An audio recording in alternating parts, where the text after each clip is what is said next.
ዛሬ ደግሞ ይሄን የመሰለ 66 ካሬ ይዤላችሁ መጥቻለሁ። ኮየፈጨ ፕሮጀክት 16 ላይ ቁም ሳጥን፣ ኪችን ካቢኔት ሁሉ ነገር እየተገጣጠመለት ባለ አንድ መኝታ 66 ካሬ በእንደዚህ በምታዩት መልኩ በቆንጆ ማቴሪያል የተገጣጠመ ነው። ይሄ ቤት የዕጣ ቤት ነው። ዳዘግቶ ካርታ ይዟል።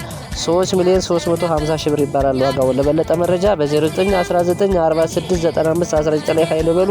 ሳሚ ደላላ ነው። ሼር፣ ኮፒ ሊንክ፣ ፎሎ፣ ላይክ እንዳይረሳ ጋይስ። ስለቆዳችኋለሁ፣ አመሰግናችኋለሁ። ባባይ። ይሄ ቤት እንግዲህ በጣም አዋጭና አማራጭ የምንለው ነው።